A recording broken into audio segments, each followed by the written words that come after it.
Hey guys, today we're going to talk about how does the Philippines expand your life? And by expand your life, I mean, how does it add to your life? What does it add to your life if you move to the Philippines? And I'm going to talk about what it added to my life by just coming over here. It certainly adds to your life romantically. You know, to find a girl over here, you can find a girl much younger. We all know that. That's why a lot of guys come over here. But you can find a girl much younger. You can find a girl close to your age if you want. It definitely opens up horizons for a lot of guys, but you do have to be careful on that because there are a lot of people that are just looking for the money, because they're looking to expand their horizons too. But there's a lot of good women over here, and certainly that does make a difference. But one of the things I wanted to talk about was this.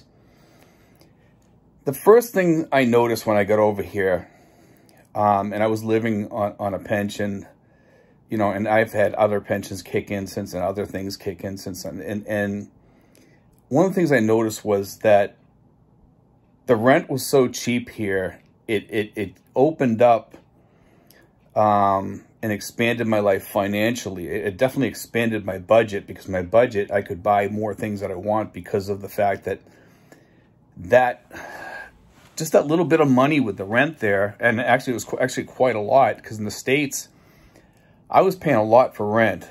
And coming over here, I was paying almost nothing for rent. I mean, and originally I was paying about I think it was about $60. Now I pay about $80 a month for rent, less than $80, because of the dollar exchange. But I will say this, that left so much money open that it just expanded my horizons, like what I can spend money on, what I can buy. I can buy, if I want to buy a steak, or if I want to go out to eat or something, I can buy a steak once in a while if I want, or I could buy things that I wanted to buy to fix up my house or whatever, which I have. But I mean, it just opened up a lot more here. And a lot of guys that think that they can come over here, like we always talk about, and we laugh about this all the time. People that come over here and think that they can start life on $500 a month or $700 a month and $1,000 a month. And there are people that do it, okay? It's not a life that any of us really want to live, okay? But there are these people over here, and I call it the battle to the bottom. You know, like I can live on $300 a month. I can live on $500. I can live on $700. There are people that are doing that, but some people don't really are really not being truthful with you. They're spending way more money than $700 or $500 or $1,000 or whatever. Some of these vloggers that are telling you that they're living on these low budgets and stuff like that, you know. And then it shows them staying at a hotel, and you know he's staying at a hotel, and he's laying by the pool with his girlfriend, and he's got a pina colada in his hand or whatever. You know, it's just not reality. It's not that cheap over here. It just isn't. You know, as far as that stuff goes, they're making making it look like an extravagant lifestyle on almost nothing. Not truthful, you know. For the guys that are coming over here though, on $1,500 or more in their budget, you can live pretty good. $1,500 is kind of shaky. $2,000 or more is better. If you go out in the provinces and you're living on the lower budgets, you can probably make it, but it's not fun. You're going to be living like a Filipino. Some guys are okay living like a Filipino, but for me, it expanded my life because I made it work. When you come over here and you look at something, you have to look at it through the eyes of, okay, what can I turn this into? What can I do with this? Like this house, this home. A lot of people poke fun of me and say, hey, Steve, you live in a shoebox. I do not live in a shoebox. This house is more than comfortable for me, especially coming from a submariner lifestyle in the U.S. Navy, you know, and coming here, I'm used to stowing away stuff. We've fixed up this house and stowed away a lot of stuff in here, and it opened up and it expanded my home. I like living here for many reasons. A lot of guys say, well, Steve, your house isn't really like the fanciest. And you seem like you have money. Like, why don't you go out and, you know, go out and get a bigger home, a 2-bedroom home per se, or a place with a bigger living room and maybe more comfortable. It's hard finding places that are not noisy.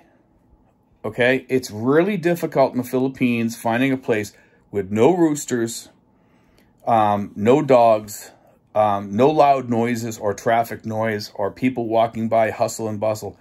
Where I live is kind of down back off the street. I barely have any roosters around here. If I hear a rooster, it's off in the distance or it's a rooster passing through the yard or something because they walk through here on occasion. But it expanded my peace, okay? And that was another thing that it did over here. It was expanded my peace over here. And when you find a place like that, you don't want to give it up that easily in the Philippines. I've had people tell me, Steve, if you ever move out, I want your place. I want to move in there. I want that place. And it's because of the reason that I stated is that it's because of the peacefulness here. That expanded my peacefulness. That's something else that expanded here. Living small, it expanded money from my electric bill here. If I move into a bigger place, some people are telling me from living in their homes, and their homes are not that big, they're spending $200 a month for electric bills to air condition that place. Plus, you got to put 2 or 3 air conditioners in these places. I looked at a place one time for $600. It was in Tracy Martirez. It was not in a quiet place. There was dogs barking, people working on their cars in the street. Beautiful home. It was on a small lot. It was in this area. The homes were all nice, but the streets were dumpy. It was gross outside when you walked out in the street, near there. Where I live, I pretty much have a little bit of control here where I can keep it clean and neat outside my house by sweeping it, doing things like that. The people around here are relatively quiet and nice people, and that definitely opens up things for you. So you can sit out in your front porch or whatever, like I do. And sometimes I'll just sit out there and have a Coke, or I'll have a beer, or sit out there and eat some ice cream, or read a book, or listen to some music, or sit and talk with my neighbor, or what have you, and it's something I enjoy, sitting out in front of my house and just having that peace. Somebody told me the other day that, you just like this little sliver of a place to sit outside. Well, it's a sliver of peace, of peacefulness out there. I don't need a big porch. I don't need a big place to sit out front. And my place where I am, it's kind of up in the air, which is kind of nice. And at night I can look out and I can see the stars. I can see the bats flying by, things like that. But the other thing here that has expanded is I've kind of been able to have more time to myself, to expand my education a little bit by reading more books, having that time to read books. Although I the channel does keep me busy, I don't intend to do this forever. Help people get the SRRVs, but I do plan on having my finger in there to keep on making sure that those people get over here on their and get their SRRVs, still saving them money and do that. I really want to still help people. And I'm going to set it up so that it's more self-running, that the people, they can run the show, and expats and veterans can come over here and they can still get their SRRV retirement visas, and I enjoy doing that. And that was another way I kind of expanded myself, was helping people, and I think if everybody helped people, the world would be a way better place, And I see a lot of people, they're always on the take. They're always on the take, but they don't want to help people. And I just hope that the people that I helped will pay it forward to other people and give that help to somebody else someday. Because it saves people anywhere from $500 to $3,000 what we do for people, because we don't charge.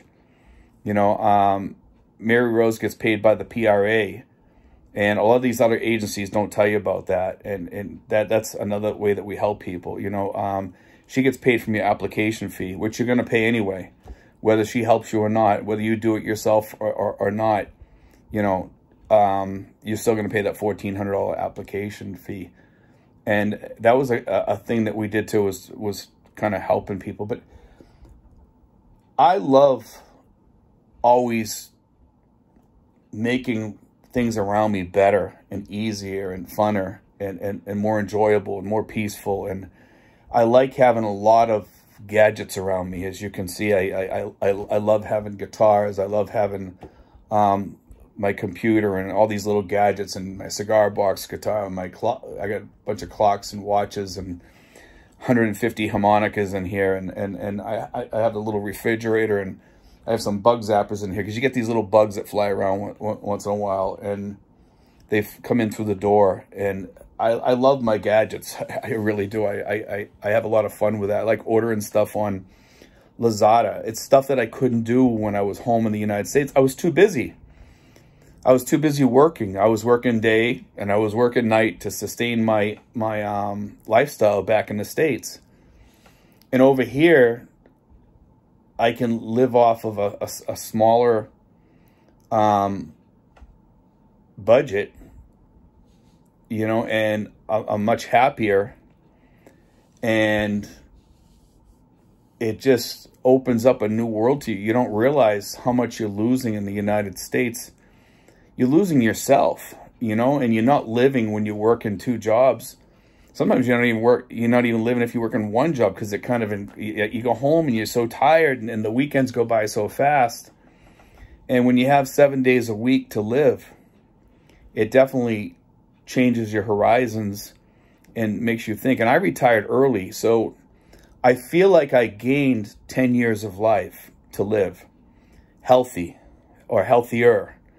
You know, I do have my problems with my back and some other issues that I have. But I think if I had stayed in the United States and kept on working, I think my back would be a lot worse than what it is now.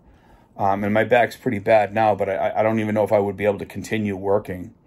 And that would have been a mess back home, because you have to fight with SSDI, and you gotta fight with your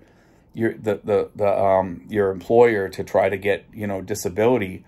And people make it so hard in the United States now to get a disability. But if you're on drugs or you're an alcoholic, you walk right in and, man, they're ready to hand you money. But if you're a person, even with doctor's notes and stuff like that, they make it damn near impossible. And I didn't want to fight.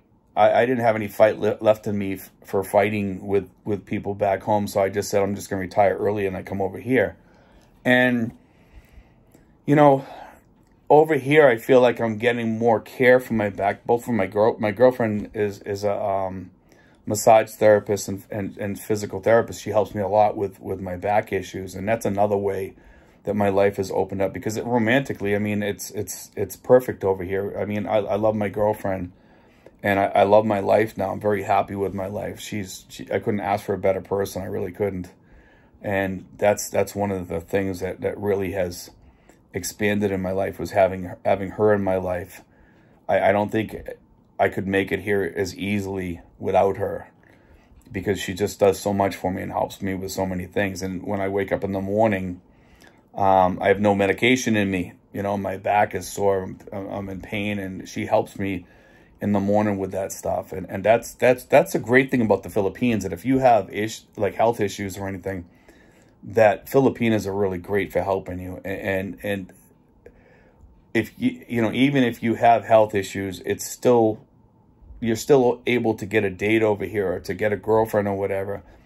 Whereas back in the States, they'd be like, I don't want to deal with his problems. I don't want to deal with this guy's problems. I don't want to deal with that. I want to get somebody with more money or whatever. You know, I think people in the United States have lost their moral compass. And I think people in the Philippines, I see the Philippines changing more towards like the United States in a little way. And that's kind of sad, but it still has a lot of that old school feeling that we've lost in the States. And that definitely expanded my horizons over here too. Some people ask me if, you know, like, will I ever go back to the States to live? And I'm not quite sure. I don't think I really want to, unless things got better there. And I don't see things getting better there anytime soon. I think it's the United States needs a mass cleanup in their government and with their people. And there's a lot of problems in the United States and in the world today. And, you know, some people say, well, the Philippines is going to be have a front row seat to World War III or something. And I'd rather be over here still than over there, despite that. And we do have to worry about that. That's probably one of the downsides that we have to worry about. But I love it here. You know, I love, even though we got our problems over here, and when you live here for a while, you see the problems. You know, one of the guys was venting to me today about the hospital, that, you know, he just wanted to check out there. Everything was okay. His girlfriend was in the hospital, and they were giving him a hard time about leaving.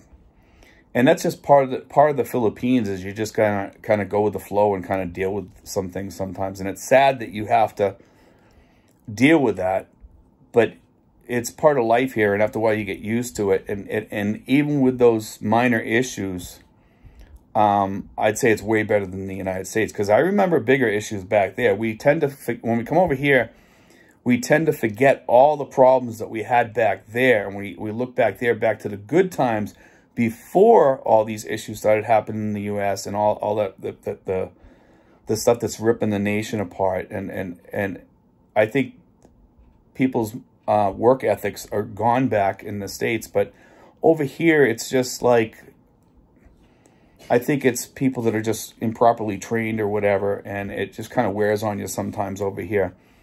But when I get home, I'm still grateful for being over here and being able to live over here with everything I have over here, despite its problems. It's way better than the States. I'm sure there are decent states back home that you could live in, some of the smaller states, and be happy there. But you know, who wants to move? It's just like moving to the Philippines. If you move from Massachusetts to, let's say, some other state like Nevada or South or North Dakota or something like that, to kind of get away from all that bad stuff that's going on, I think you're getting up and moving away from your family. So what does it matter whether you move 10,000 miles away or you move 2,000 miles away? Does it really matter? I think in the end it doesn't. And one of the other things I find is I'm still in touch with my family back home. I contact my sisters. I contact my cousins all the time. And I can see them face to face, just like I'm talking to you guys now. And we talk and have conversations, and it feels like I'm sitting in the room with them. So do I really have to travel all the way around the world to go see them? I mean, yeah, I'd love to be able to give my sister a hug. I'd love to be able to see, you know, both my sisters and my daughter and my cousins, and, you know, give them a hug or whatever, you know. But is it really needed? You know, whenever I talk to my sister, I say, the last words I say to her is, I love you. And I say that to almost everybody that I talk to back home. And I do miss having times where I can go places with them, but people are busy today in the world. You know, they're almost too busy for you. I remember when I was back home, I really didn't get to see people that much when I was living there. And I think if I moved back there, it'd be the same way. You know, people aren't as close as they used to be. And I notice over here, I have much more closer relationships with people, both with my girlfriend and her family, and we do things on weekends or whenever they have time. I mean, we all went to Siquijor for a while, you know, and enjoyed ourselves. I don't think people back home have the time to do that anymore, and that's kind of a thing that has expanded too.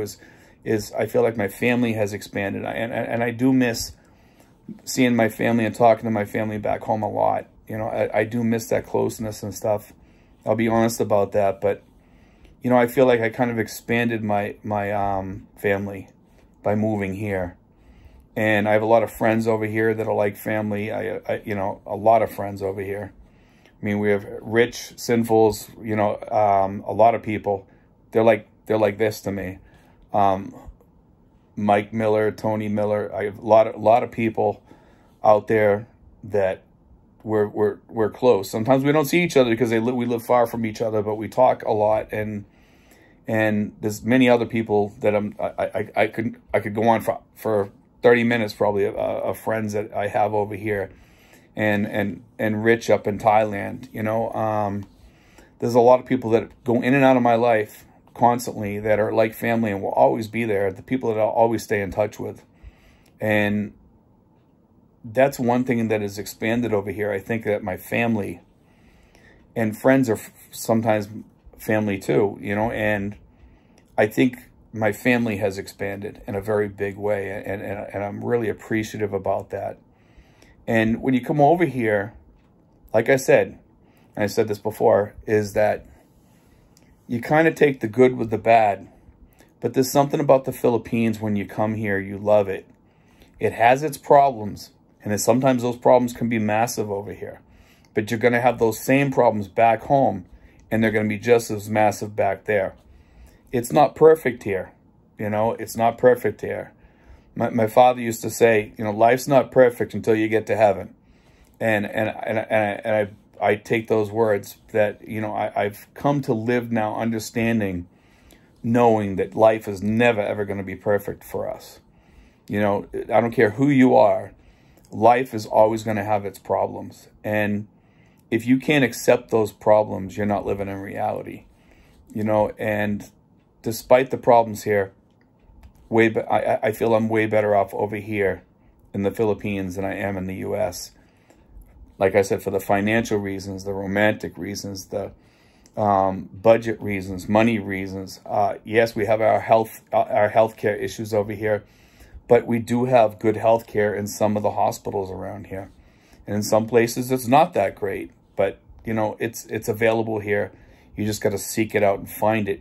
And you should put in the due diligence also, guys. I want to speak to this a little bit while I'm talking, is find good hospitals around you before an issue takes place. Ask if they have a cardiologist there on, you know, that's working there all the time. Ask if they have a good emergency room. Ask if doctors are going to come in if there's an emergency going on in the emergency room. Ask questions. That's the only way you're going to adjust over here and make it over here without being in danger, is really doing your due diligence over here. Anyway, guys, God bless. I hope you enjoyed today's video. I've been wanting to do this one for a while because there is a lot of good things that will expand your life in the Philippines. God bless, guys. Take care.